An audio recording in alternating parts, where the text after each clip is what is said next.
Hello, everybody. Hello, everybody. How are you today? Now, today is in English, right? Yeah, today's in English. We have Oh, a really special guest yes. today. Yeah, I will try my best in my English. So, Our rusty English, so. yeah. Thanks, everybody. So, our guest today. Huh? Speak. Say it. Yeah. What are you going to say? Go ahead. I'll thank to everybody who's entered the live right now. Angelica, Yazaki, Sylvia Slays. Thank you for coming. And tell me, who's the guest? Because again, our guest is a really big guest. Yeah. You never had the biggest guest here yet. So he worked in the movies industry doing visual effects and props and also models for 28 years. 28. Yay. Yeah, yes, always Ted, exactly. So Nuno, show us your little intro, Okay. and we'll be right back. Yeah. So let's do it.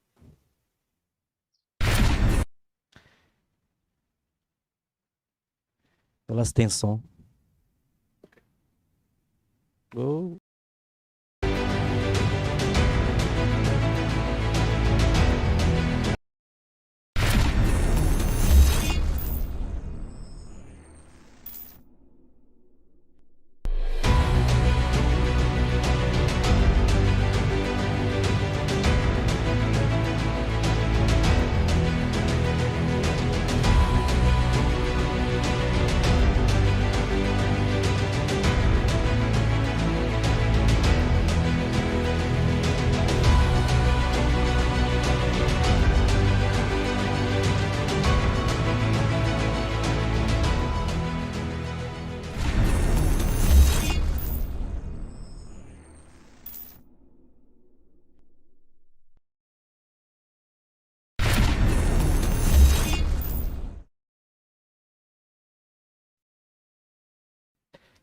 You can unmute it, Ted, right now.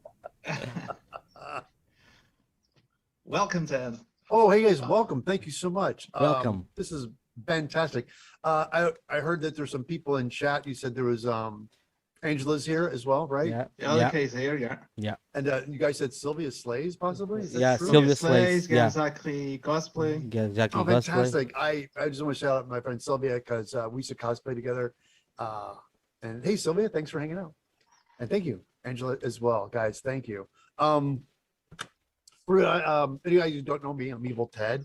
I have a YouTube channel by the same name right here called the Evil Ted channel. I was a young man in the growing up in the 70s, and I saw a film called Star Wars, and my mind was blown. And so I wanted to make stuff, and I had no idea how to do it. So I just trial and error and fumbled my way through it. And I was so upset growing up that there was no way to learn anything. So I had to do things trial by error growing up. And in some ways, it kind of necessity is the mother of invention, always kind of forces you to do things. And discovering foam and the idea that I was able to, when the YouTube channel started coming out, I started getting into it and seeing what other people were doing. I thought, hey, this is a great avenue to teach people.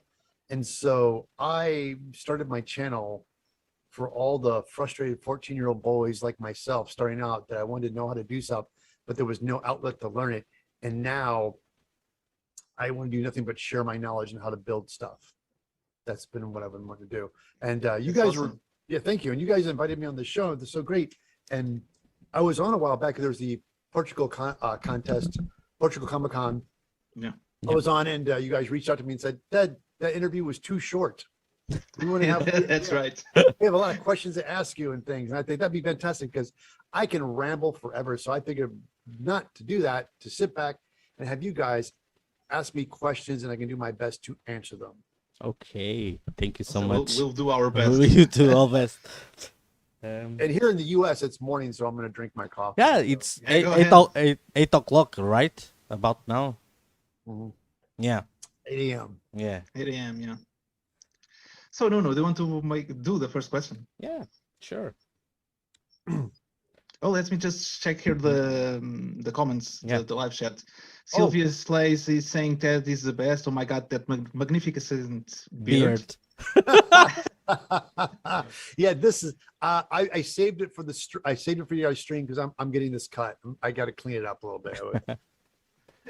Also, Angelic is saying you're one of the most inspiring crafters, cosplayers. Thanks Oh. for teaching us so much. Thank you.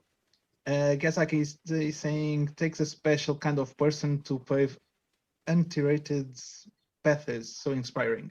Oh, thank you. Thank you. Thanks for guys. Thank you for watching. It's people like you that keep me doing what I do. I really want to always, every time I do things like this, I always want to thank the community because there's not one without the other. It's like I can make videos and if nobody was watching, I wouldn't be able to do it. And the idea that I hit a nerve with people and they really get a lot from my videos and the idea that you guys keep watching them, keep going to my website, keep liking, subscribing, asking questions, leave comments, that stuff all helps. You know, it's fantastic. It's awesome. So, Nuno, first question. Yeah, sure. Ted, when did your passion for crafting costumes started? I think it's interesting because when I was a young lad, I was a model maker, like a kid. Mhm. And I made models, and I was when I got into costumes, it was much later in my life. Irony is that people are like, oh, you're so good at it, but it's like I started off as just a kid making models. I loved making like when Star Wars came out, the first thing I did was buy water guns and spray paint them black, you know, and make them into blasters. And it kind of evolved from there, but I was never comfortable doing costumes. And it wasn't until I got older and I discovered these things called conventions. I did not know they existed. Now in my neighborhood, I love sci-fi and fantasy. And when I was growing up, we were shunned and made fun of because it was a very small demographic. It's not like it is now. So growing up in the 70s, 60s, 70s, and 80s, I had 5 friends that liked the same thing. Yeah, 5 friends that liked the same things I did, like Star Trek and Space 1999, all these things we were watching as a kid. And people were like, oh, you guys watch that sci-fi stuff. Oh, you losers. So then Star Wars came out and it was a game changer. It changed everything. But again, still had 5 friends. And I went to this place called Archon. It was a science fiction convention in my town in St. Louis. And I went to a convention and I realized there are thousands of people just like me. Oh my God. Like I discovered this, like, huh, what? You like this? And there was books and tables of guys selling stuff and fantasy and comic books and costume pieces. So at this convention, they had a thing called a costume contest and people would dress up from fantasy characters from books and comic books and superheroes. I was like, what? So then I thought from that point on, I'm going to build a costume. And this wasn't until like my early 20s. I started doing this, like teens and 20s. I was like, so that's how I got into cosplay. That's how I got into costume. Awesome. Nice. That's awesome. Yeah. Also, you worked in a lot of movies and television shows. Yes. Like Hunger Games, Pirates of the Caribbean, Star Trek, Walking Dead, Titanic from 1997, Batman. What's the feeling of having and seeing your work in shows like those ones? It's funny. In the beginning, I won't lie. Like when you come out, I was doing model miniature work and stuff. So we do visual effects shots for films. And we do a lot of low budget movies. We do like houses on the hills and castles and stuff. And we'd make miniatures and mostly commercials. We do a lot of commercials. I'd like make miniature houses and buildings and things. And you see the commercial, like, oh, cool, I was a part of that. And it wasn't until I started doing props. I fell into a prop house called HPR, Hem Prop Room. We started doing props and it was a great place to work at, but it was very fast paced, like a factory. So I'd show up like 7 o'clock in the morning, like, okay, we need this, this, and this. And I'd start building stuff and I'd make things for TV shows and they would come through and we would never get the name of the show. We get the number, like everything was done with numbers. Like this job was like 934. So I would just make it and send it out the door. And all of a sudden, like a year or two later, or like a month later, I'd be watching TV and all of a sudden I'd spring up and go, I made that. And my family would always be like, how did you not know? I'm like, dude, I work on so many shows that things would pop up. And I think my favorite one was Hunger Games. Oh. There was in Hunger Games, again, it was so crazy. They're like, oh, Ted, like they were shooting the show at the time. They were shooting Hunger Games, and my boss is like, hey, we need this case, and it needs to be, we need like 2 of them. Maybe they gotta be ready by tomorrow. Like what? Oh god. So I again, of course, went out and bought a bunch of foam, and I foam fabricated these cases. They look like a carrying case, and I fabricate them, coat them, put them down, and they're in the movie Hunger Games. And I was watching the theater, and also, oh, there's my case. It's a quick shot in the very beginning of the film when they come up on the platforms and they set off the alarm, and they have to run to get their weapons. And their trainer tells them, whatever you do, don't try to grab the weapons. It's a bloodbath. Like, that's where they get you. So it's this great episode, but when they ran, and you see Katniss, and there's a case with bows and arrows, and she's a quick shot, and she looks, and there's a shot of my case. It's on the screen for like a couple seconds. I kind of giggled because it just made out of foam. It was a prop. It just sits there. Nobody actually grabs it. Yeah. It was just meant to sit and frames the shoot. So that was one of those moments like, yeah, there it is. Yeah. So that was fun. How about your family? They get annoyed when you say that's mine and that's mine. And yeah, they make fun of me because sometimes we'll watch some like horror movie. I'm like, oh, I'm that zombie or I'm that monster. They're like, what? and the thing is, because it doesn't come to me until I watch the show, because I've worked on so much, I forget. And they're always like, well, how do you not know this? I'm like, because there's so much, I forget a lot of it. It's what happens when you get old. So. Well, that happens when you worked in so many several things, commercials. Yeah, but still, it's an awesome job. Yeah, thank you. No, the third question. Oh, good. Let's see where we. Okay. Oh, people in the chat, if you want to leave some questions for our guests, guys, yes, go please. ahead. Just do it. Yeah, guys, any questions, please throw in chat. I'd love to answer questions. I love it. Thank you. Okay, third question. Ted, did you have the chance to meet any of the actors in the productions that you work?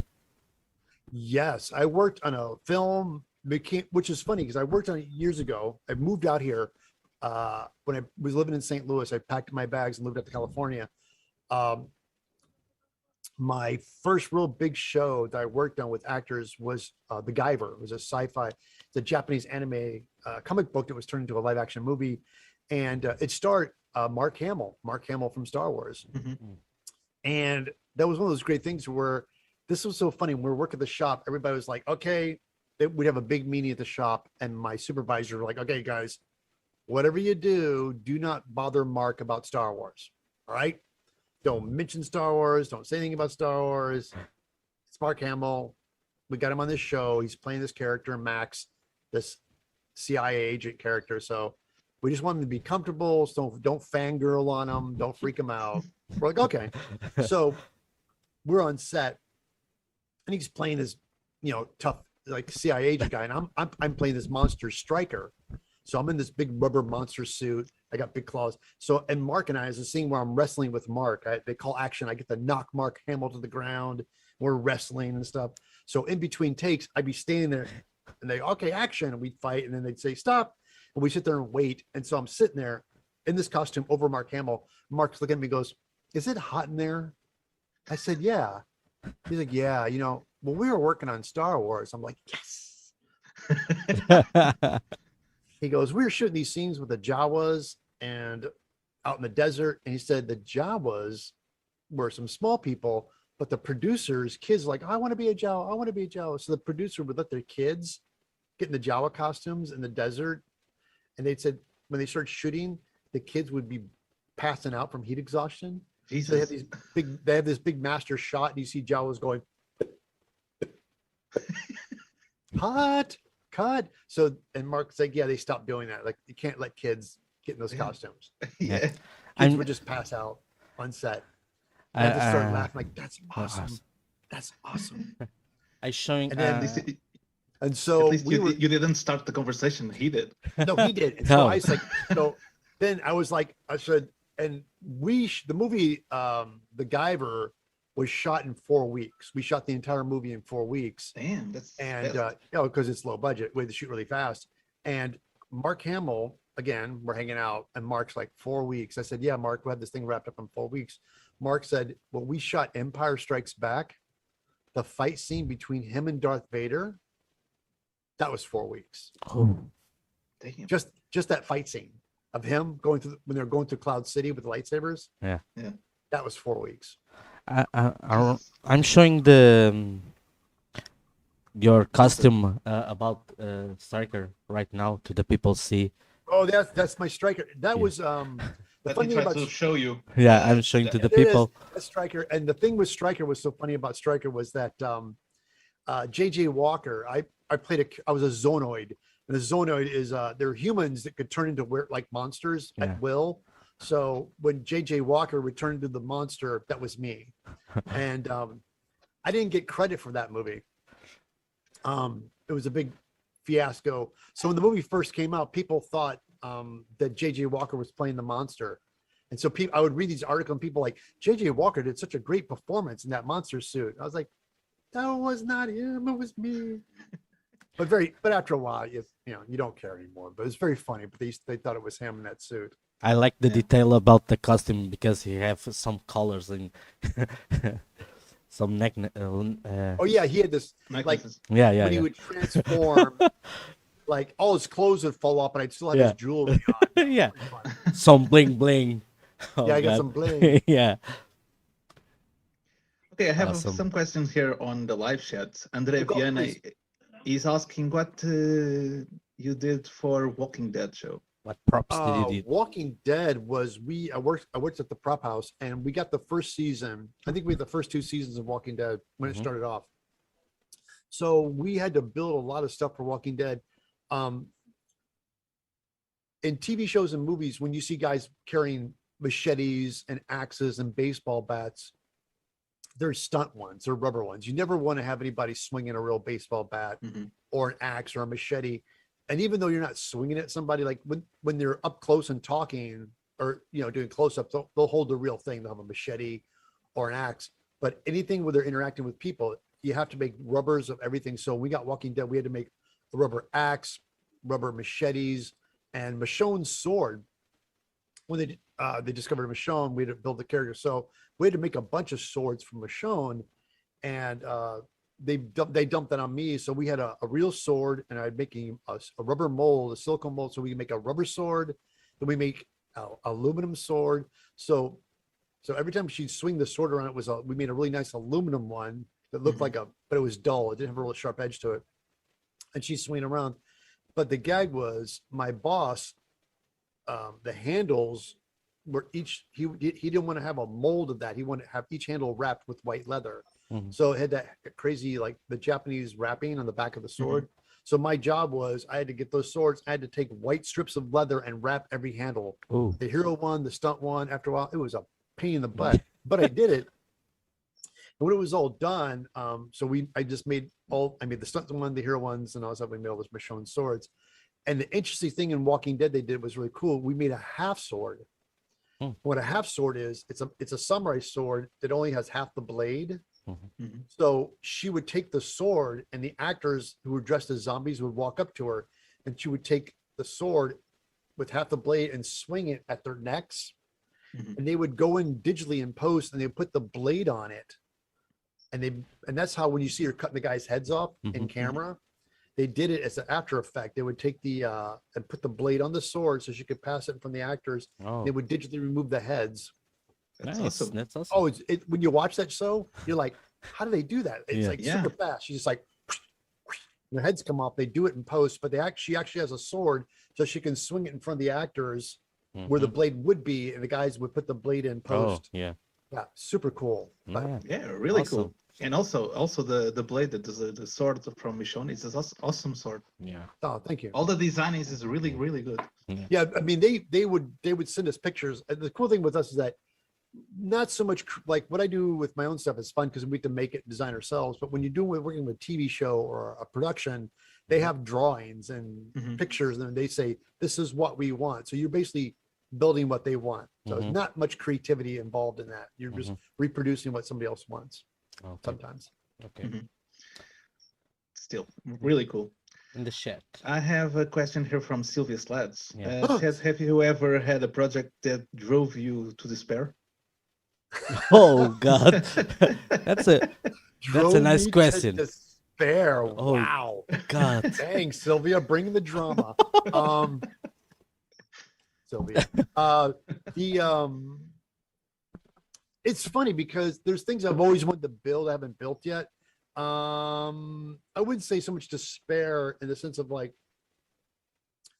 I guess, it's just a bunch of there's things I want to build. I just haven't got around to doing. I guess it's something despair. I think I've done jobs.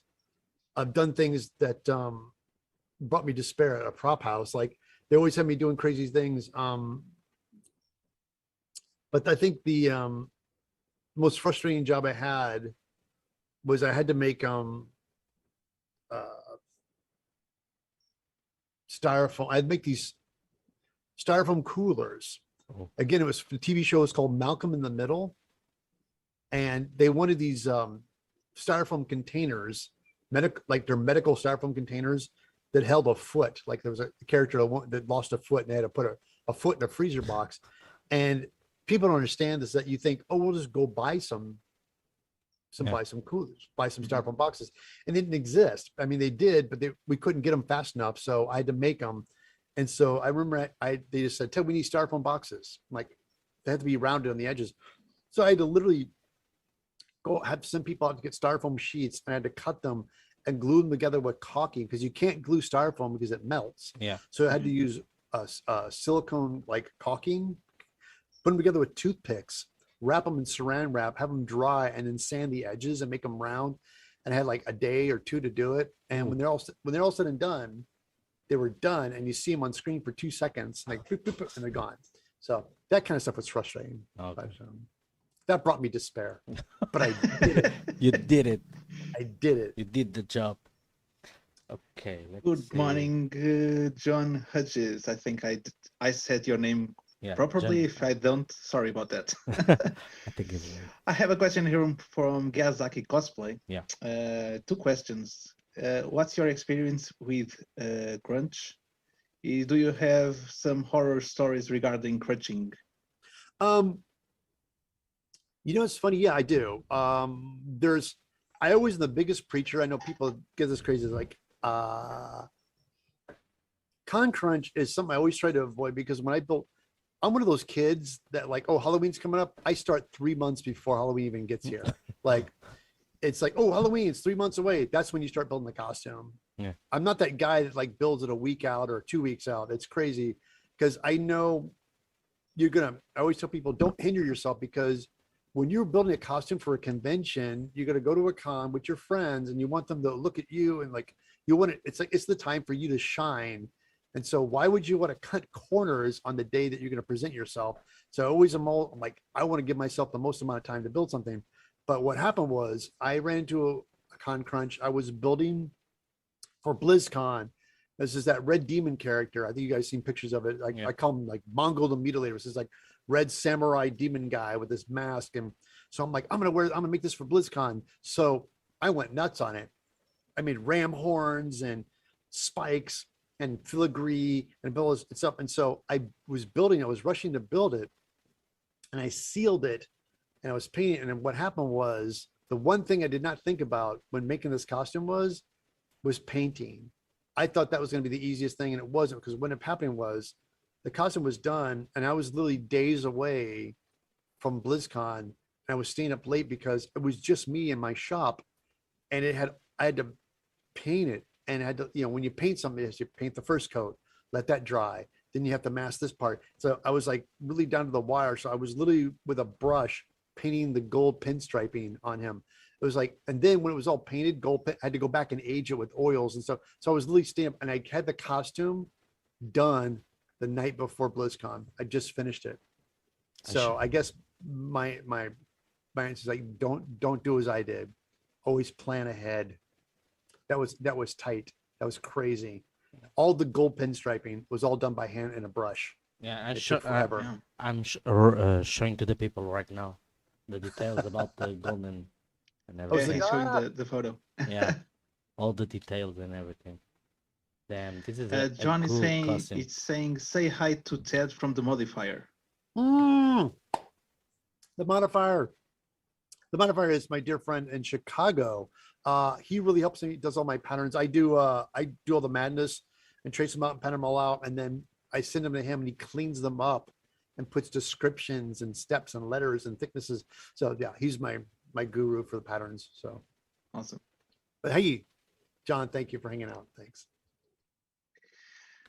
So I think you already answered this before, but what is your favorite movie or show that you worked on? Ooh, it's funny.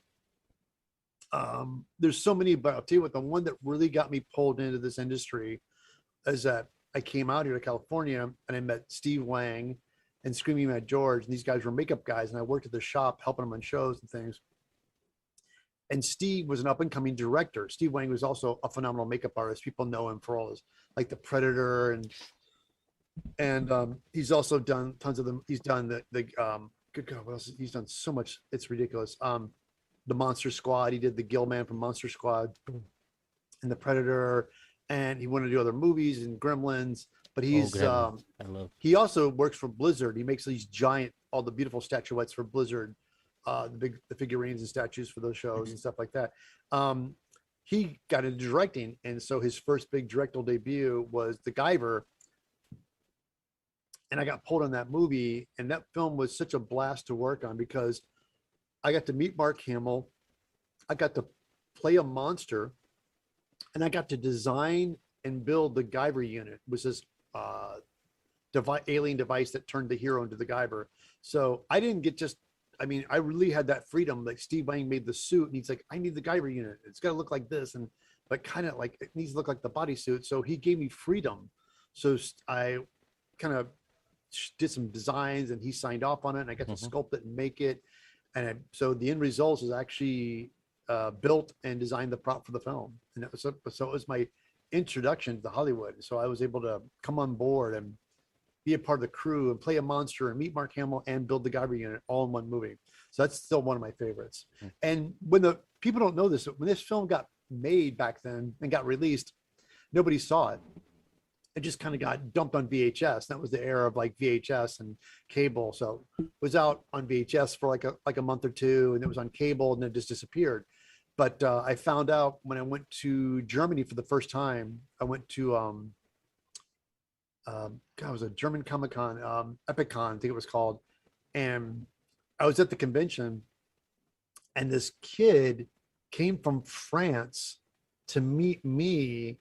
And I said, he's like, oh my God, Ted, I heard you're going to be here and in Frankfurt, Germany for this convention. And he goes, I have something for you to sign.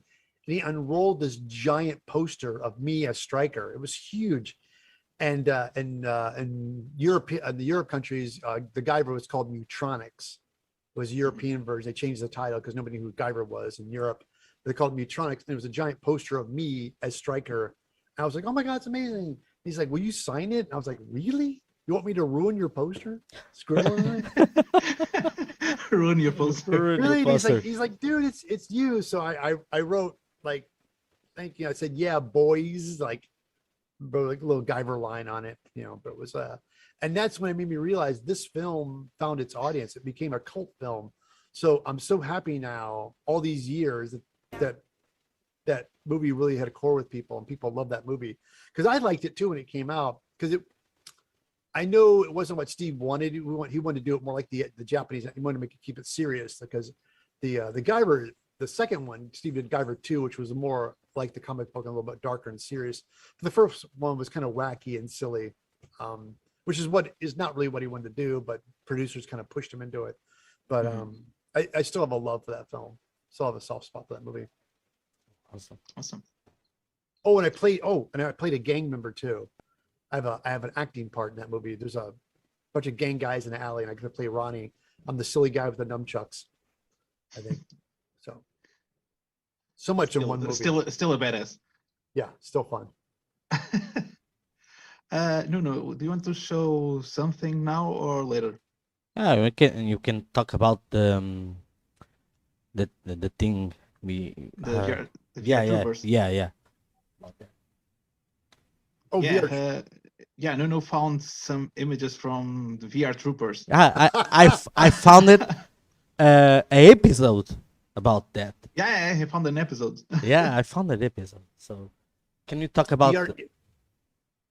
Yeah, the VR Troopers. My God, yeah, that was that's another great nightmare story. You know something, Sylvia? This one's for you. This is from my friend Sylvia. She asked about Despair. the despair. You're gonna get it. Here it comes.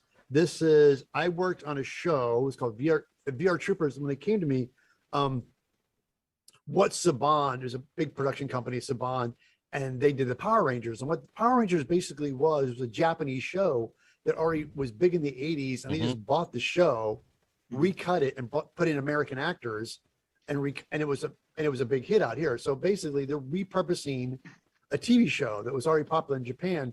So they're doing the same thing with VR Troopers. VR Troopers with like 2 shows cut together, and it was all done in Japan. So again, these kids had to interact with these characters from the show, and we didn't have the suits.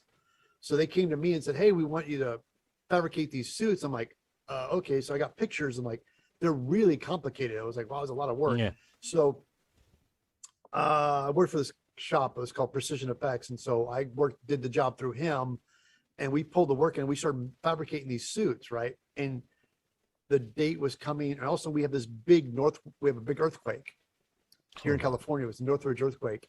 So the city, we have overpasses collapse, buildings collapse, everything crushes. So we had this deadline, and we lost it because the city was shut down. We had an earthquake. Yeah. And so I woke up in the morning to go to work, and my friends are like, "You're not going anywhere, dude. It's an earthquake." So we lost like a week or two because everything was shut down. And the guys at Saban are like, "Hey, where's our suit?" We're like, "It's not done yet." They're like, "Why is it not done?"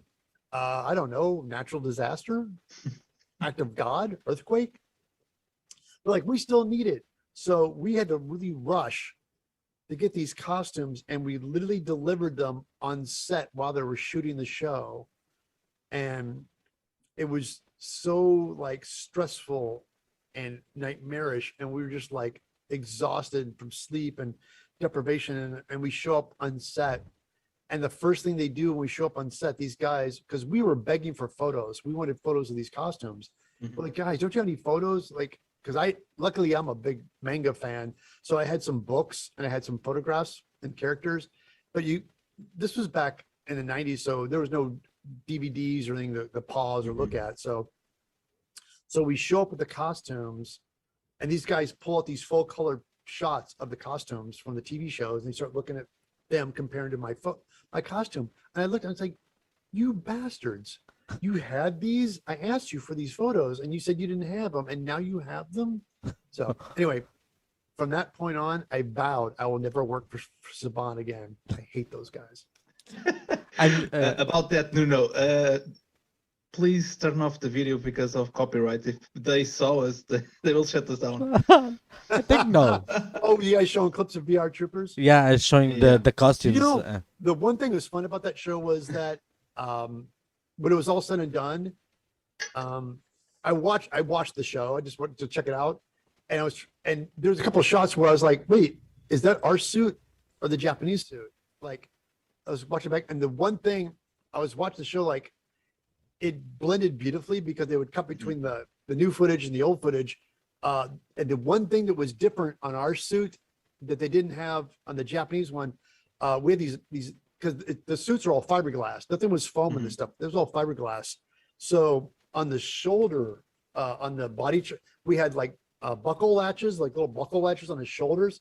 And so we put the buckle latches on the top, and the ones in Japan, you couldn't see them. They were hidden. They were like inside the suit. So we had ours on the top, and we just painted them red to hide them. But when you watch the show, the ones that were mine were the buckle latches, and then we go back and forth. That was the only way I could tell. Like, so it was actually, we did a good job matching it. So, but it was stressful. Okay. It was stressful. Yeah, screw Saban. Okay. Okay, Awesome. moving forward. Nuno, 5th question. Okay. In the chat, we have any question? No, I don't think. Yeah, I have one here from Andre Viana. He's asking, "Do you play video games?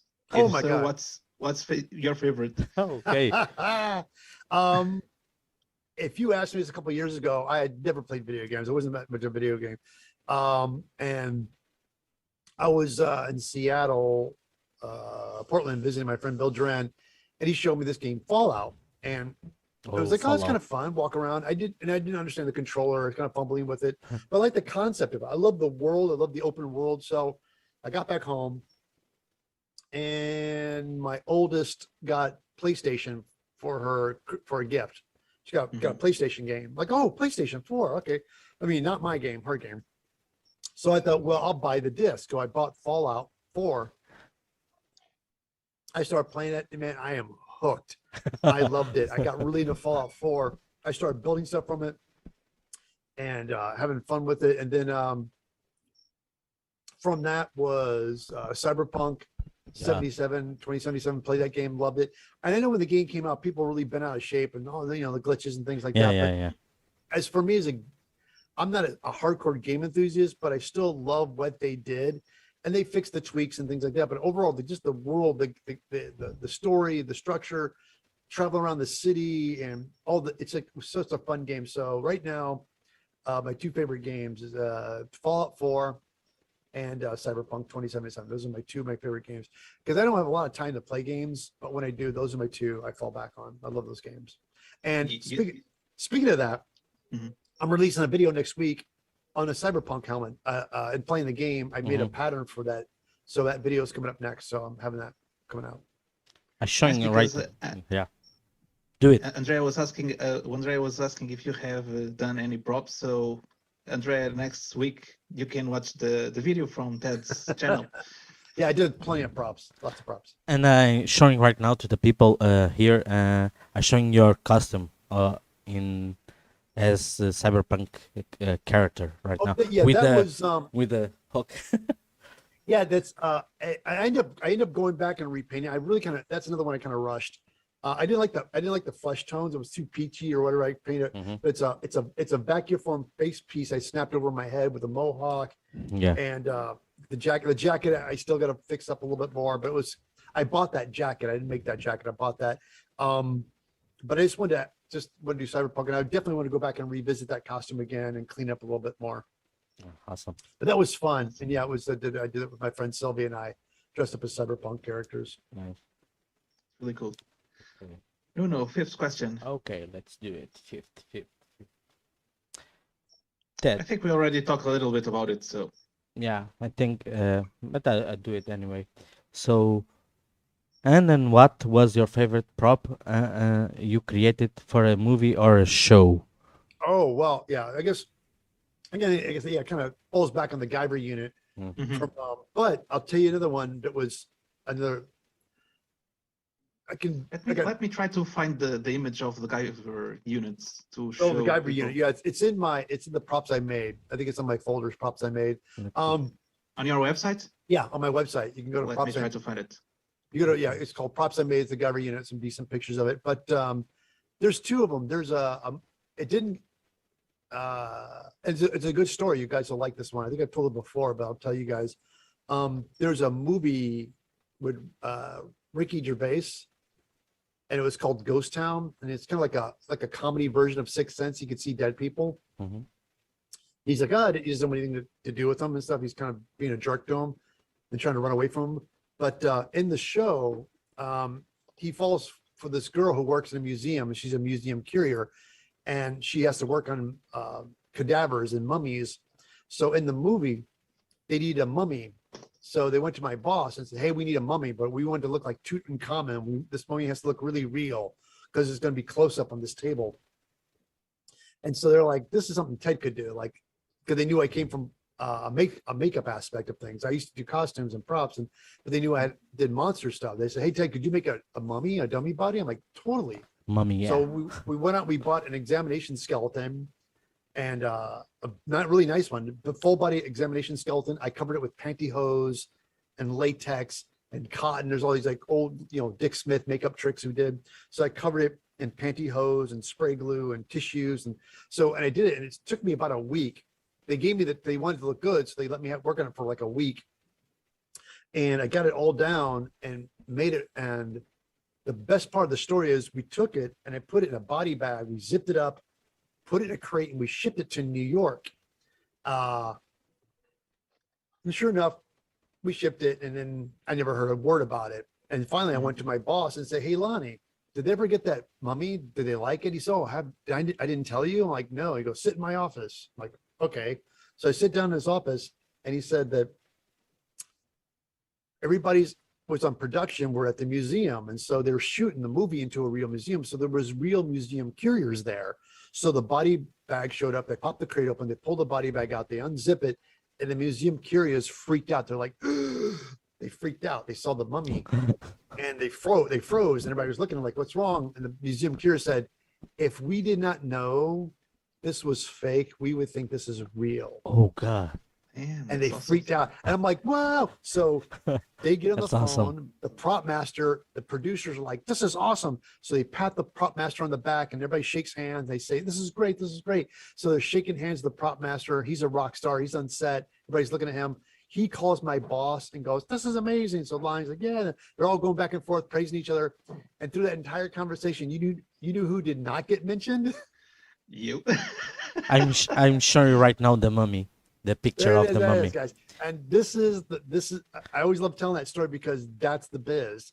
You don't get, I always tell people, I didn't get in it for fame. It's just, I'm like making something that's fun. When you're a prop maker or a set builder or a costume designer, so like you guys, you're the guys behind the scenes, you're behind the camera. And so it's like, it wasn't until just recently people started getting, and people didn't know of my work until Facebook. So, because most of my work on, especially like Walking Dead and things like that, I don't get credit. The prop master gets credit. That's how the industry works. It's like, it's his job. Like the guys who are the prop masters on TV shows and movies, it's their job to go find people to make the stuff. They make it, they give it to him. He goes to set, he hands it to the prop handlers and the prop master. They get the credit. We don't get the credit. The prop makers don't get credit. It's like, it's just a whole weird dynamic of how it works. Yeah. No. In that website, the first picture, Yeah. the top I know. left one I know. is the guy for unit. Yeah, I just. Oh, there it is. Yeah, I'm showing the results about the mummy. My God, this is really awesome. Thank you. It was a lot of fun. A lot of fun making it. Okay, let's see the guy. Okay, I'm showing right now the design We of have a the little bit sculpture. of delay here. Yeah, sorry. That's all right. No worries. Okay. I got coffee. I'm good. And also, you cannot see the, Yeah. the You cannot- images. You'll see it later. You see later. Yeah, this is awesome. Yeah, it's an awesome we piece. the nails, he has like fingernails, and those are Lee press-on nails. Oh, Like the fingernails Really were cool. Lee press-on nails and stuff. We just how much fun doing stuff on them. okay, and I'm showing the Guyver transformation in the head with the stuff in the head right now. Yeah, that was a crazy effect shot we had to do because again, it was so exciting because Steve Wang was the director and he was describing to me what he wanted. He goes, "Okay, the actor finds the Guyver unit, right?" I'm like, "Okay." And he goes, "I want it sticks to his head. He falls back. I want it to spring open, Oh, and I have tentacles shoot out of it." shit. And I'm like looking, I'm like, "What?" But he's like, "You're good. That's your job." And he just walks away. I'm like, Oh God. So I was thinking, how am I going to do that? So we don't like, there's again, guys, this is the 90s. There's no CG ways of doing. I mean, that's how we do everything now. Everything's all CG. Yeah. So your necessity is the mother of invention. It's like where there's a will, there's a way.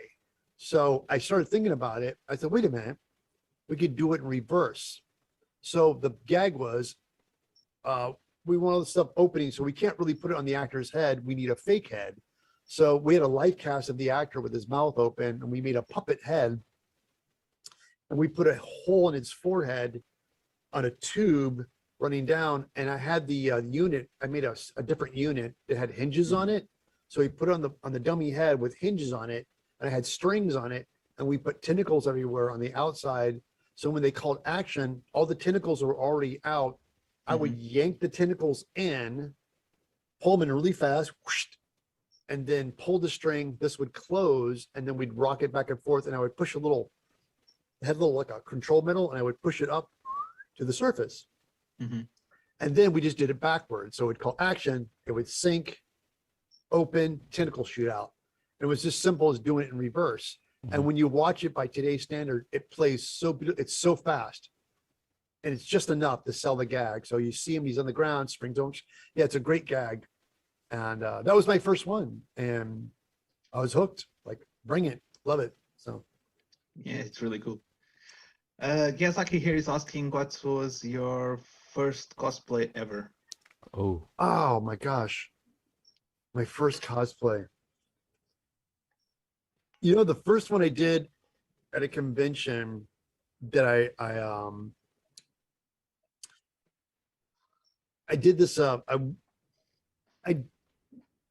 think the one I really pushed hard for was 1989 Batman, the first Michael Keaton Batman movie was coming out. So I was like, I loved the image. I like the idea of Batman. I like they're doing because you guys understand Batman prior to that first movie was kind of either comic book or the TV show. When you see you said Batman, people, oh, you mean that silly TV show from the 60s? And it had its kind of like stigmatism where I loved the Dark Avenger, the guy, because Frank Miller did a comic book called The Dark Knight. And basically, it was all about the rugged, aging Batman. He's this old Batman, you know, coming out of retirement and fighting these guys. So I love the idea of the whole Batman character. So they were doing a movie and they were doing it like the real Batman. He's all black. It was super cool. So I saw pictures of him and I was like, that is awesome. So I sculpted the cow and I made a foam to do the bodysuit. I bought long johns and put foam on it for muscles and stretched the spandex suit over it because I couldn't really sculpt the body armor, but I wanted to get the look of it. And so I just made muscles and put a black spandex suit and did that, made a cape. And I made the belt out of like foam poster board and it was crazy. So I went to the convention, again, my local convention, Archon. It was a big hit and I won Best in Show, but I didn't win for costume because they thought I bought it. Oh, really? Yeah, and that was, Damn. and I think back about that when I was like 24. I was really kind of miffed. I was a little mad, and I look back on it now, and it was just, I think it was the ultimate compliment because it was so polished. They just thought that I bought it, and the irony was the movie just came out, so nothing was on the shelves. You couldn't really buy one anyway because the movie I literally had the costume done before the movie came out. Awesome. So that was my really first big cosplay, like being on stage. And like I had a whole skit. My friend was dressed up like the Joker. My friend Debbie was Vicky Vale, and the Joker, you know, he came on stage and we did this big fight scene stuff. It was pretty funny. And it was a big hit. And they're like, oh, you just bought that costume. I'm like, no. But that year was the year I premiered that costume and I packed up my bags and came to California that same year. Cool. Cool. Really cool. So probably we're going to do a small break. And Yeah. These guys, and also while you guys are breaking, think of some questions because I Yeah. love answering questions. yeah, Just- yeah. Two people. Okay. Give us a lot of questions to ask that. Yeah. And we'll be right I'm back, people. Okay. See you.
Jesus Christ, my neighbors.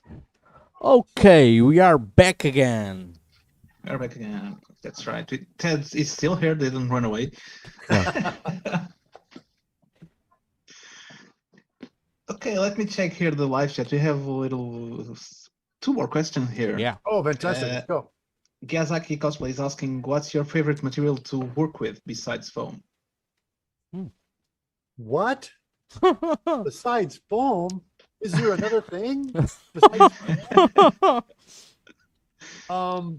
it's funny, when I started off, I discovered that Sintra PVC board. It's like thin plastic. You can cut really easy.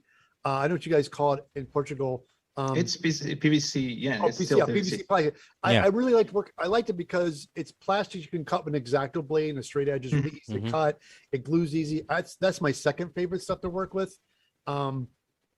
but you have to understand where I came from is that I worked in an industry where everything was wood, plastics, and I did that for years. And the reason we did all that, because when you work in the movies, we had to, everything had to be really solid and rigid. And then you make a hero prop, and then you have to make a mold of it.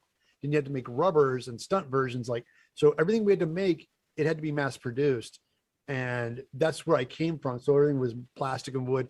So when I discovered, I kind of came late in the game because people started with foam and it moved up to bigger things like 3D printing and plastic. And I went completely backwards because I did that professionally for years. And then when I discovered foam, it's like, oh, I just applied the same techniques I did working with movies, doing the movie stuff into foam, because foam was just inexpensive. It's readily available, and you can cut it with a knife, and you can work in your, you can work in your bedroom, making stuff with it. And because you realize you don't have to make multiples. It's just for you. So when you're making a costume or a prop, you don't have to worry about making a ton of them because they don't have to be molded. I'm making one for myself. But once you seal it and coat it and paint it, you can make it look like a real movie prop. So, but foam is just, it's been such a game changer for me. It kind of brought me back to how I got started. And I wish that I had foam when I was a kid, because we didn't have foam. We had like upholstery foam. The dense urethane foam, when I was growing up, was never available, and it was really dense and expensive.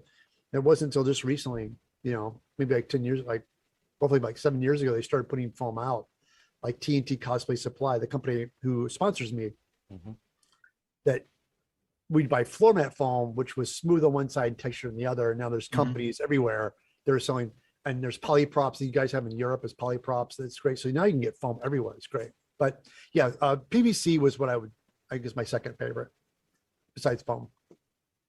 Nice. I have also a question here from Hyperion Armory. Will you be appearing at any conventions this year?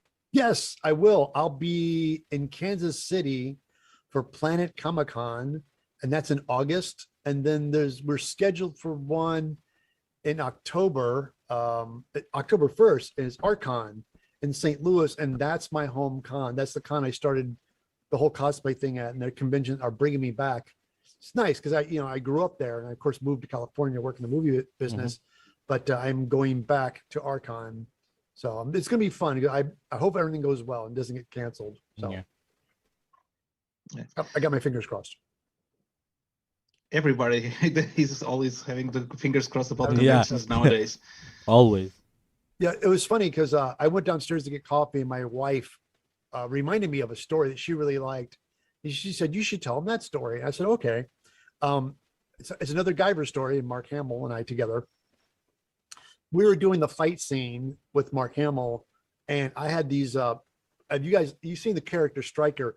He's a big lizard. The eye holes for that character was out of his mouth. I had eyeballs. They're on the top of his head. So every time I was in the monster suit, and if I was talking to somebody, I always had to make sure that I was looking at their chest. Like if I looked at their chest, I knew the eyeballs would be looking at them. So that was how I had to keep in sign where the eyesight was in the monster costume. So on the monster hands, I had these super claws, and the claws weren't rubber. They were hard acrylic claws. It was super hard plastic acrylic claws. And I'm fighting with Mark Hamill, and I'm really concerned because I don't want to hit Mark in the face with these claws. And so I'm kind of standing there being careful. And I was telling Mark, I got to be really careful, Mark. I got these hard claws. And Mark's like, "Tell you what, when they call action, just go limp. Like, don't do anything. Have your arms get really loose, and I'll puppeteer your arms for you." I'm like, "Oh." So I would have the hand. So Mark was holding onto my wrist. And so when they called action, he would puppeteer me to make me look like I was fighting him. Therefore, I had no fear of getting to his eyes. I'm like, "Oh," and it was so great. I'm sitting there hanging over Mark Hamill with my arms all limp like a noodle. And he's holding my wrist. And action, he's like, so Mark was puppeteering my arms. So I just made him limp like a noodle. Oh, God. So I wouldn't hurt his face. Cool. So it was a fun moment. And after all that, we wrap on the show, and I think a year or a year and a half goes by, and I was working. There's a video game called Wing Commander, and it was a video. It was those CD-ROM games, that lasted for like 5 minutes. They came, oh, CD-ROM's a new thing, and it's like it was gone. But Mark Hamill actually played a character in the Wing Commander games, and it was called. I think they ended up making Wing Commander into a movie, which was not very good. But Mark Hamill was in the CD-ROM game, and so I worked on these giant costumes for these wolf creature characters, and I was working with a shop, and we walked on set, and sure enough, there's Mark Hamill, and I was waiting for my opportunity. So he's on set, and he was in his costumes, and he was having a cup. He was in the corner having a cup of coffee, and I walked up to him and said, "Hey, Mark, big fan. I don't know if you remember me." And he turns to me and goes, "Ted, right?" I was like, "What?" A year and a half later on a show, and he remembered me. I was like, "Dude, how many people do you work with?" Yeah. And actually, he's like, "Yeah, you were that big lizard guy." I was like, "Oh my God, Mark." So yeah, it was pretty impressive. They remembered. Make a marker on him. Yeah. Yeah, well, I think the You film left the mark on him. Yeah. I think Guyver made an impression on him. Not so much me, but I think the movie itself did. Still, he was your puppet master. Yeah, he puppeteered me. It was great. Awesome. Do we have any more questions? No, I have just a phrase here from Plexi Cosplay. Hey Ted, Everfoam is definitely my go-to since I started cosplay. Good. Nice. Yeah, Plexi guys, really quickly, if you guys aren't following Plexi Cosplay, definitely give her a follow. She's amazing. She's one of those up-and-comer people. I always have people that I follow or find. Mm-hmm. And she was in the Ultimate Online Cosplay Championship, what got my attention. And I started like, look at this crazy costume. So I started looking at her work and her pattern making and her level of detail. Then she gets into sewing, she gets into lighting. And guys, I can't sew. I don't know how to do lighting. And it's so interesting that I'm so glad that I inspire people, but I feel there's so many people out there that build way better than I ever do.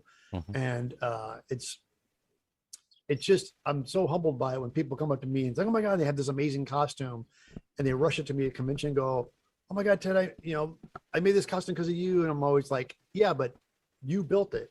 Yeah. Like I always like, I appreciate you giving me the credit to get you started, but the end result is what you do. It's like, I always tell people that I'm like a guy who provides a map. Like if you're going, your directions to cosplay, I am the map. It's you that has to take that journey, to go on that journey. And like Plexi Cosplay is really good. And I really keep my eyes out for her because she's got YouTube channels and she's making tutorials as well too, guys. So if you're into cosplay and want to learn a lot, Plexi's going to have videos coming up soon too. But yeah, big fan. And just there's so many cosplayers coming up. I remember her. What's that? I remember the cosplay did right. We're in the big insect thing with the wings. Yeah, that was awesome. That's right. what I was just like, that was fantastic. And the wings opened. They didn't show. They did. Yeah. Yes, of course they did. That was awesome. Yeah, that was fantastic. Oh, geez. Like, yeah, it's the level of what people. It's like they push the envelope. They keep going, boop, boop, boop. And I think that's what for me is like. One thing I haven't done that I want to get into more is I want to start doing a little bit bigger stuff. But what stops me from doing bigger is my space. I have a house, I have a family, and it's like there's no place to put anything. Mm-hmm. So I kind of concentrate more on helmets and weapons and small things I can build and make videos on. But I know eventually I want to build my big cosplay things. There's my first Star Wars. I want to do a heavy infantry Mando, and that will be my first official Star Wars cosplay. I always loved Star Wars, but I've never done it. So I saw Mandalorian. There was that heavy infantry guy in the background. I'm like, oh, that's so cool. So my plan is I got him started, but when the world starts opening back up and there's going to be like a Star Wars convention stuff, I definitely am going to have build that costume and get it done. That's what I want to do. That's one of the costumes I want to do. Okay, I was just showing a quick pic about the Plexi cosplay, the costume that she did for the contest. I'm showing just a little clip video, right? Yeah, guys, that's it. And she is I'm a big fan of her, so I hope to meet her someday. This is awesome. My God. Yeah, it's really, really cool. Yeah, awesome. But yeah, foam is a gateway drug. It really is. It gets people into crafting because that's the one thing about foam. It makes it so amazing is that you can get it anywhere. It's just easy to work with. they can, and the thing is, I always tell people when you're starting off, get floor mats, get those inexpensive floor mats, because what I do is if I'm making something or making a pattern, I'm not really sure how it's going to work. I use the cheaper foam first. And then once I start to get the pattern worked out, like, oh, this, like a little a turn or a twist, I'm not sure how it's going to work until I put it together, make a prototype. And if it works, then I make it again, make my pattern and make it again out of the good foam. It's like, it's always a trial and error thing. And that's one thing I want to tell all you Portugal cosplayers out there, that the one thing you guys been building and starting off in cosplay, it's don't be afraid to fail, because there's no, guys, I've been at this for years and I'm still learning. There's things I always mess up on. And that's part of it, because failing is all about a learning. It's like when I first started YouTube channel, I'd get these emails, people like, well, how am I going to do this? I want this to be perfect. I'm like, all right, stop. Like, it's not going to be perfect. Going into something with thinking your first try is going to be perfect. Have you done this before? Like, no, then why would you think it'd be perfect? It's like, it's not. It's like, you got to be prepared to fail. It's all part of learning. And I guarantee, I always tell people when they build a costume, don't think about the whole costume. Just think about a part of the costume. Start with a shoulder or a shin or a forearm. And then as you make it, learn from that and then move to the next part. And by the time you get to I guarantee by the time you get the other parts, you'll go back to the first ones you built and you'll remake them because you understand it better. So it's that whole thing of, it's just small projects. Don't think about the whole project. Think about the small project, one at a time, step by step.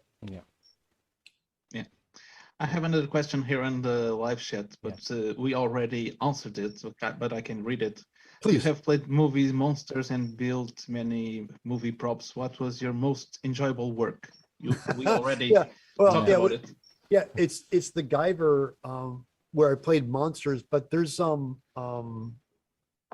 it was Guyver. I'll tell you a funny story, guys. On Guyver 2, Steve made Guyver was a big one, but he made Guyver 2. And I got to play several monsters in that one too. I got to play Sten, which was a female monster.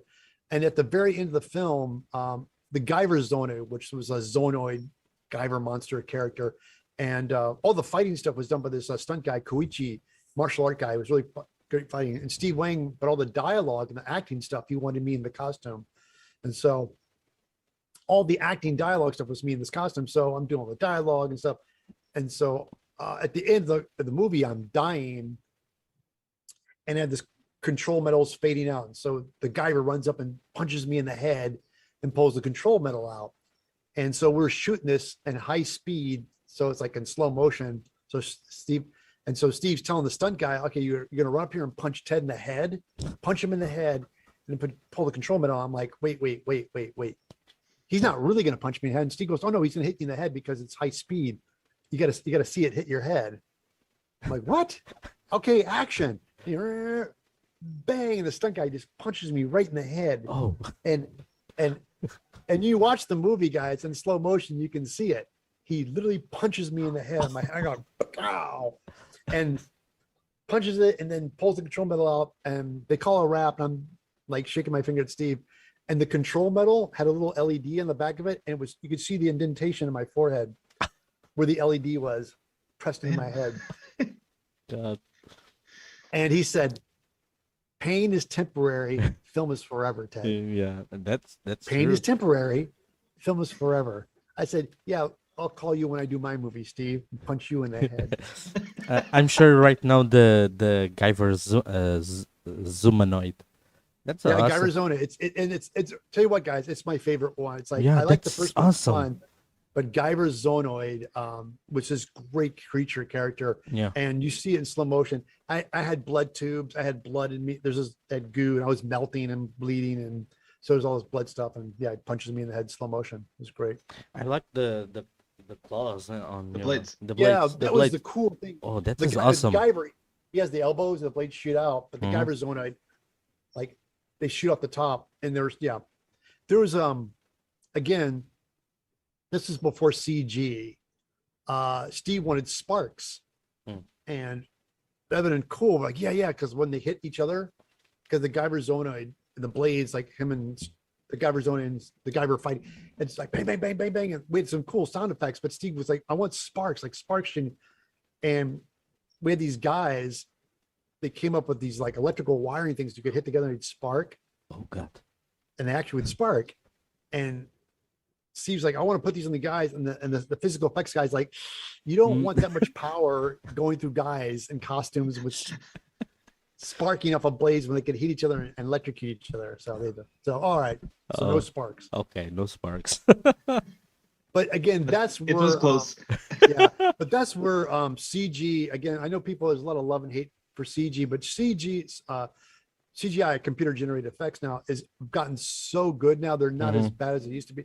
You know, the early like 90s and stuff, they were doing stuff, and into the early 2000s, like it was good but not great. And now it's gotten so amazing what they can do with makeup and changing people's faces, and like Planet of the Apes and Pirates of the Caribbean and stuff like that.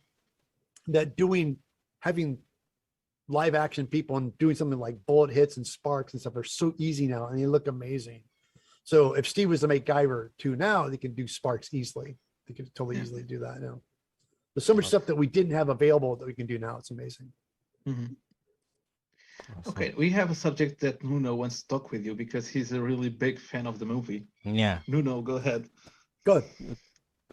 I want to talk about your experience about the movie The Fifth Element. Oh, The Fifth Element. Yes. That was my favorite movie all time. I really, really like it. That was with Luc Besson, the director. We got that job at the company called Digital Domain, and we were doing the visual effects for Fifth Element. And they were building everything. We were going in production at the same time that they were in England shooting all the principal photography with the actors. They were in England shooting the movie, and we were in the US making the sets and the miniatures. Now, this again was the early days of digital. Digital was pretty good, but it wasn't 100% there yet. Mm-hmm. So a lot of the stuff that we built was miniatures. So when you guys watch Fifth Element, all the shots of New York and the cities, when Lilu comes out from the tunnel and comes out and sees the city for the first time, that's all miniatures. The buildings are like 20 feet tall. We built all these miniatures. And there's this big shot where she steps out, which is a set in England, but her POV was actually miniatures that we were building. So we did all that stuff. And it was such a crazy big show. We were building stuff as fast as we could. And my favorite was the visual effects guys. So we want an ambulance flying by, like, so, and it's on the screen for 2 seconds when Lilu's, and you see as it were like an ambulance flies by. Mm-hmm. My friend built that model in a day. Like, they want an ambulance, and they showed him, he vacuum formed it and carved it, and they painted, I think, about 2 days, and he built it. They put lights on it and it flies by. We laugh because he built this thing and it flies by so fast you can barely see it. But my contribution to the Fifth Element was I got to build Corbin Dallas's flying cab. That was my contribution. And so we were building the model, and they gave us blueprints. So we were looking at the blueprints, but I would see pictures of the car from the actual movie. Like, we'd see some still frames, and so we were matching shots from the movie. There's some shots that were live action, and anytime you see the full cab in the movie, it was a miniature, but they had to cut back and forth, so they need to match. And the blueprints did not look like the model. So we called the guys in England and said, hey, these blueprints don't look right. And they went, yeah, we didn't really go by the blueprints. We just kind of winged it. We made it ourselves. So we're like, oh. So we had to take our model shop supervisor, buy him a ticket to England. He flew out to London and came on set with a camera and a yardstick with, measurements on it. And he photographed it. I'll tell you what, it was a lifesaver, because he photographed that car front, back, license plate, headlights, windows, like he measured everything out. And then when he came back to the States, we had a beautiful reference. And so we had measurements and stuff. So we carved it verbatim and matched the car. And we built, I believe, 3 different cabs. We had a cab, and then we had a couple cabs with a hole because Lilu falls to the ceiling. Mm-hmm. We had to do that. And I rigged the door. We built this cab, and then they came back to me the next day. Tell me, the door needs to open. It's a solid fiberglass model. I said, well, the door doesn't open. They go, I know, but it needs to open. there's a shot where the doors open and they hook up a thing to it and they get Lilu. So I had to take a rotary tool and cut the door and open it up. And there's a shot in the movie that's super fast. You guys have to look for it. You can pause it and you'll see it. But there's an aerial shot where Corbin Dallas's cab and the cops surround him. There's an overhead shot of all the cop cars surrounding, and you can look down and you can see a hole in the ceiling. And the visual effects guys are like, hey, we can see inside the hole, so we need somebody in there. We need Lilu in there. Like, what?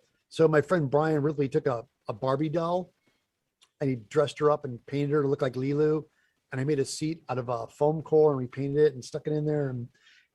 And when you watch the movie, it's so fast, you barely see it, but we made a little Lilu and things in there. It's so crazy. Awesome. That's the magic of the cinema. Yeah. And so we did the flying cab. And one of my favorite shots in the movie was, again, stuff that's in the film that's practical, people don't realize, is that, so there's a shot where Corbin takes the cab and he dumps down into the fog to hide. So the shot is, we had to build a miniature set, and I had a week, because they put me in charge of the shots. They're like, okay, Ted, there's a cab, the cop car comes down with a searchlight looking for Corbin Dallas, so we need to build the alley where he hides in, and you got a week, and you got about, I think it was like $4,000. Like I had $4,000 in a week to build this thing. That was my budget. Like, so very little money, but they said it's going to be in the dark. Don't worry about it. Just dress it and texture things as much as possible. So we got flats, and I took garbage cans and turned them upside down, zip tied them together, and we just stuck stuff on the walls. And so when you watch the scene in the movie, the cop car comes down with a searchlight looking for them. And this is all done in camera and slow motion. They did optical passes, but it's a miniature shot. So the cars on the model cars on a machine moving the car. And we took the Corbin Dallas cab and put it up behind a sign. So Corbin was hiding behind a sign. And so we did this, and we filled the room with smoke and we shot it. So that's all in camera. It's a big master shot. We did that in camera. And it was amazing how well it turned out, but that's one of my favorite shots. And that was my shot. But what was so funny was, really quickly, we're like, we need stuff in the background. And we had all these vacuum formed shells from the Corbin Dallas cab that didn't work out, but we had one. And my friend Rick, I said, Rick, we need like a junk car, like a junker sit in the background. Like, it'd be cool. There's a spotlight. It'd be nice to have a broken car in the corner. So my friend Rick takes off and he makes this car in a day. Right. It's vacuum formed, and he takes like pieces and junk and spray paint and aluminum foil and makes it all bang, bang, bang. Does it in a day. We throw it in the background. And so when you watch that scene where Corbin, you see the dirty car, right? Yeah. You're wondering where I'm going with the story. So show's over, it wraps, movie's over. We take all this stuff. It all goes away. You know, the car, I think the cabs get picked up and sold or something. And lo and behold, there's a auction on a Fifth Element prop being for sale. And lo and behold, it's the junk car we made in a day. And it's sold on like some ridiculous sum of money. Awesome. It's a thing that we made in a day. And I think I have a picture in one of my slideshows when I was at a con. I talk about it, was that I took a picture of it because I saw, I'm like, oh my God, and I said, whoever bought that, that's it. That's not legit. If you want a prop from the movie, that's it. Because that's the piece of junk we did in a day. There it is. He bought it, and awesome. It's in the movie in the background, but he has it. Somebody bought that thing, and it's so funny. Yeah, it's just like there's a piece of memorabilia that we did, and it's like everything I do in the movie industry. It's like people don't realize, like you throw things together so fast because it has to, because they need to get on set, and then it becomes something iconic. And because once it's on film, it's the thing. It's like. Yeah. But yeah. Somebody's paid top dollar for that. And then I was at San Diego Comic-Con 2019. I was walking around, and the prop store of London had the Fifth Element cab on display. It was on sale. And I looked at it and went, oh my God, that's it. And the guy at the prop store goes, you know this car? I'm like, yeah, I built it. And I started telling him all the things about it. I started pointing out stuff. And he's like, oh my God, you did make this car. I'm like, yeah. It was like reuniting with an old girlfriend. Like, there it is, I was looking at. You know what it sold for? $50,000. Oh God. Oh my god. I didn't get paid $50,000 to make it. Awesome. That's a lot. Oh Again, god. it's movie. It's once it's shot on film, it becomes something different. Yeah. It's a funny thing. It's like people always ask, like, do you ever like get heartbroken? Your props get sold, or I'm like, no, of course not, because you got to understand when you make something, you're a hired gun. Your job is to build something, and once it's done, it's not yours anymore. They paid for it. They paid for your time, your labor, your technique, your talent. So when you make something, once you send it away, it's gone. It's not yours anymore. So what happens with it? It's not doesn't really involve you anymore. You did your part. So It's true. that's the wonderful of prop making. Yeah, about that, Amartox here is asking if you kept anything or any props that you made for a movie. Again, it's like no, because I have castings of things. What, babe? Oh god. My wife. Okay, she dropped the bomb on me. When we were on Titanic when the movie Titanic was on. I worked on Titanic. There was tons of miniatures and visual effects in that movie that people don't realize. When the dining room is turning in the film, the ship is sinking. We built 1/6 scale sets of these dining rooms and hallways with 1/6 scale furniture, just tumbling and rolling on top of it, and we'd flood it with the giant tanks of water. We'd flood the rooms at high speed. Oh god. So all the rooms flooding weren't full-size sets. They're 1/6 scale miniatures. I call them bigatures because they're so big. Because when you're dealing with something with smoke and water with real elements, you have to make things a little bit bigger. And the only way you can cheat is to shoot at high speed to slow the motion down to get more like weight to it. So with the movie we worked on it, we did tons of stuff for it. I built deck chairs and miniatures and rooms, and we put metal like on the ship so it's sinking. But then so it was wrapping, and again, this is guys like the 90s. When movies wrap, that stuff gets thrown out and gets pitched and thrown in the dumpster.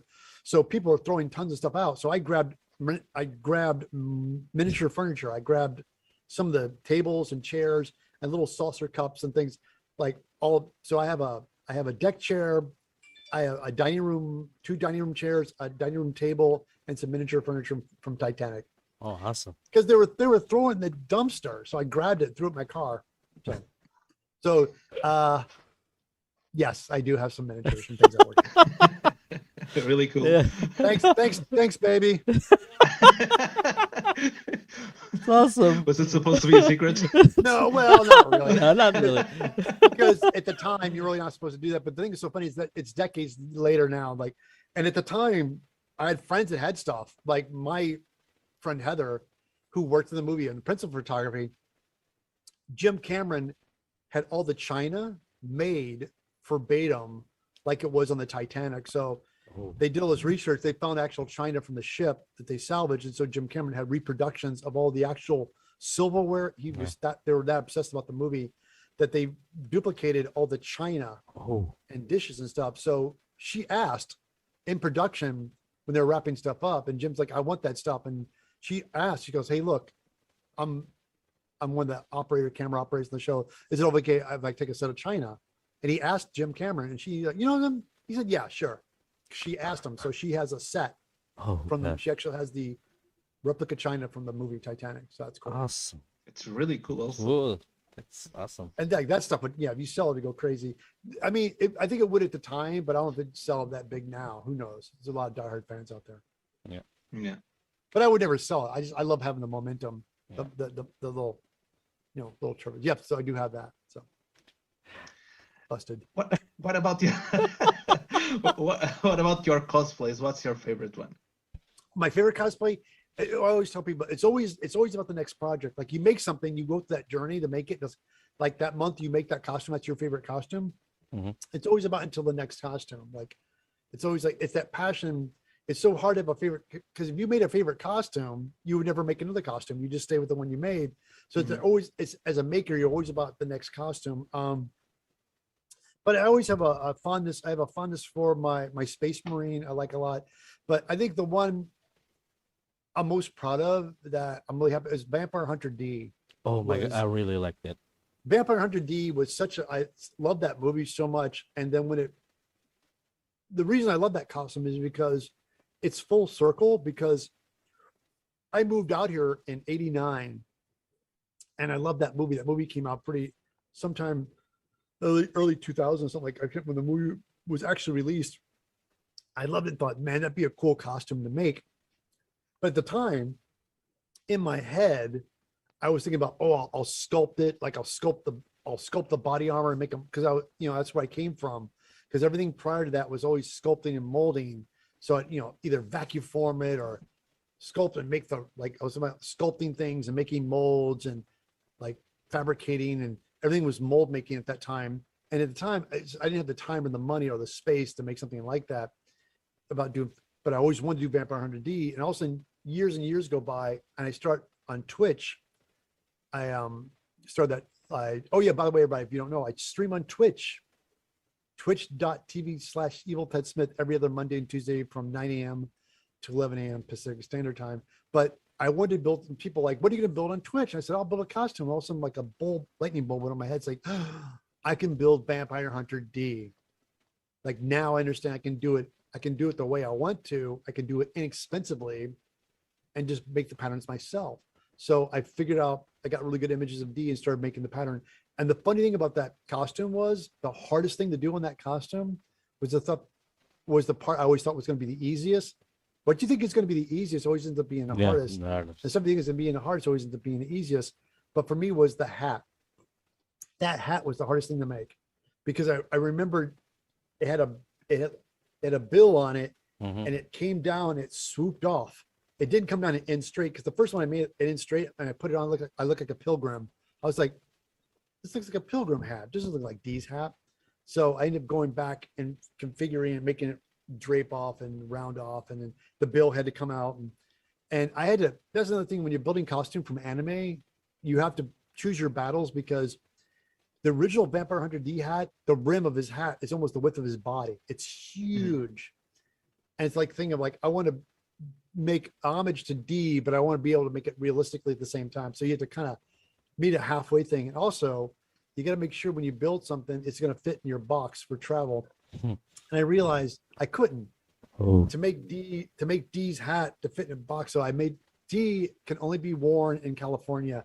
I can't travel with that costume. It's too big. His sword's too long. The hat's too big. It won't fit in a Foot Locker. But I didn't want to compromise that much. So the hat's big. So, but it's still, when I see that costume, I got good photographs of it. But I don't know if I can get back in a D costume. I put on so much weight over the pandemic. Can't get back in a D costume. I'm showing some pictures about the cosplay right now to the people. Thank you. And you make the mold on the hand too, for the face, right? That's Lefty. Yeah. What's so funny about that was when I was making the costume on Twitch, people came in and said, "Are you going to make Lefty?" I thought, you can't make D without the hand. It's like, so I actually made, if you guys really quickly, if you guys follow me on YouTube, I have a video on how I made the hand. So you guys go to eviltedsmith.com. I have a tutorial on how I made Lefty. Let me see if I can find it. Yeah, tomorrow I will put all your links below the video. Fantastic. Yeah, these are good questions though. Yeah. People, if you want to leave more questions, go ahead. I'm going to do one more from our side. When you go to conventions, like San Diego Comic-Con in 2019 and Anime Los Angeles, that was in the beginning of 2020, I think. Yeah. Do you take your props with you to show people? Yes. I'm really big about like having people, to get people into cosplay. I think it's people watch it, but when you physically see something up close, you're like, oh wow, and then you pick it up, like, oh my god, it's just foam, and like and when people, I think they can put their head around it when you actually see it, like, and kind of see how it was made. Like, oh, I think it takes the intimidation out when you can see it up close in person. Everything looks forgiving on a video or a camera. You get away with a lot more, but when you physically see it, you can kind of see how it's made. And I'm really big about that. Let people touch things and handle things, and because it's just getting the idea that's light. And it's like for example, right here, I got this is I made this. This is for my my youngest. She's big My Hero Academia, and so I made an overhaul mask. Yeah, That's really awesome. cool. Yeah, and again, guys, I have a video and patterns for that on my site. So we're going to a convention, anime convention next Saturday, and she wants to go because she likes what she's a big fan of the voice actors. So we're going to go to meet a voice actor. So I think we pulled this out of retirement and cleaned it up yesterday, and we're gonna do a little touch ups on it because she's gonna Really, really cool. Oh, thank you. She's gonna be overhaul for the con. That must be really exciting when people are interacting with you, all your fans on the con, right?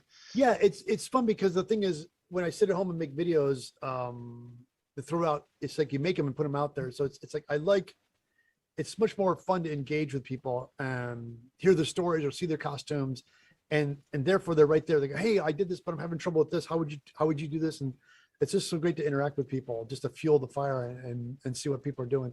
And I love seeing other people's costumes and other people's work. And I'm completely blown away and intimidated by what the kids are doing these days. I have a Facebook group called Evil Ted's Foam Fanatics, and it's a forum for people to join. If you guys are new to cosplay and you want a resource of like materials or questions, like, because I do fan mail once a week. I get fan mail, it piles up, and I answer everybody's questions, but I get to, like, it takes a while for me to get to everybody about once a week. But if you need an immediate answer right away on Evil Ted's Foam Fanatics, it's international. So you could be working on something and you're like, oh my God, well, how would I go about doing this? You can post it there, and there's so many great talented makers that can give you a response very quickly. And I started it because when I was on Twitch, everybody in my chat were so creative and they all talked among themselves. I thought that when I wasn't streaming, they should have a platform to talk to. So I started the Foam Fanatics. So you guys go to Facebook group. Oh, but when you join, I asked 2 questions. How'd you hear about me and why you want to join? Once you answer those questions, you're in. Nice. That's how it works. Also, the link will be on the description of this video. Thank you. You can share it. Okay, let's I have one. It's not a question, it's more a statement here from, I don't think it's Stink Fist, STNK Fist. He's saying, I hope this beard lives until Archon. I want to see its magnificence in person. Oh, okay. awesome. Yeah, well, thank you. I'm gonna bring as much as I can. I always I have 3 foot lockers, and I travel with them. I kind of put all my stuff in there. I'm kind of Tetris everything in there, but it's gonna be fun. I'm making some new stuff. I'm trying to get some new stuff done. Still gonna have stuff to bring, and but I'm working on. I have a bunch of patterns I'm working. The Cyberpunk, when the game came out, I was a mad frantic rush because I wanted to do something for Cyberpunk. But in the Cyberpunk game, it's mostly clothing and fabric, so it wasn't much armor in the Cyberpunk. So I made a couple small things, but I got really obsessed with doing things for the face. So I made all these like really intricate 2mm patterns for like making a cyber jaw or eye or visor. And I think they did okay. I was hoping for a bigger reaction on those patterns, and I think people liked them, but they didn't sell as well as I wanted to. So if you guys get a chance out there, please check out that video. And I have patterns for all the Cyberpunk enhancement pattern. I have a bundle pack. Like if you buy the pattern, you get 2 videos, and I do tutorials on every one of those builds, and they're really cool stuff for fitting against your face. Like I have a cyber jaw and eye socket and visors and things, because in the game, not much armor, but yeah, it's still is really cool. Thank you. And that's why I ended up making the Cyberpunk helmet that's going to come out this week, so you guys can see that. I'll have the pattern available as well. Awesome. No, do you want to do our last question? Yeah. All right, I'm ready. Okay. Last question. What advice would you like to give for all Portuguese cosplayers that you want to start already or already do their own costumes and props? I guess the biggest one is that I get emails from people like, how do I start cosplay? I want to do this. How do I get started? And it's ready for this. It's going to be really simple. You just start. Grab a piece of foam and start cutting. It's that simple. It's like, I think what is that you think there's some kind of mental state you have to be in, or some kind of prep, or like, You have to be in the right mind space. The thing is, you just have to start.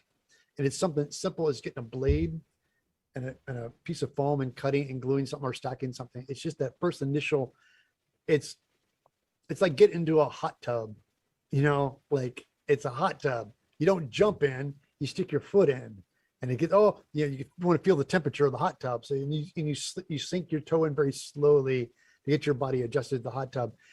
It's the same thing with cosplay. It's just, you just got to start cutting and crafting and making. And again, I always tell people like, what tools do I get? Start off small, get a ruler, an X-Acto knife or a craft knife, some foam and a cutting mat. Get a cutting mat. And the second big purchase I would make is a sharpener. Mhm. A blade, nothing dulls. This is crazy. Nothing dulls a blade faster than soft foam. It's crazy. I don't know what it is, but yeah, get a sharp blade. And what makes cosplay simple is good, clean cuts. So you get a blade and a sharpener. I have sharpeners on my website. As a matter of fact, I have mine right here too. These company makes these sharpeners. They're like little wands, and you put a little WD-40 on them, and you just sharpen your blade. Mhm. And I have videos on that too. You just and it makes the blade sharp again. So therefore, you don't have to spend so much money replacing the blades, because blades dull quickly. And people are like, oh, it's already dull. I just bought this knife. I'm like, exactly. So just sharpen again. I use a little WD-40 periodically to lube it up, but that's a big thing. Mhm. So, but yeah, just start. I know. And again, you all want it to be perfect when you start off, but it's not going to be, but it's okay. I started, I always like to tell people this, when you see people's costumes, amazing costumes, it's like a catch-22 because you get intimidated. Like the costume's so amazing, it scares you. Like, I don't like my costume's never going to look like that. Well, the people that built that costume, they're not posting pictures of their early work.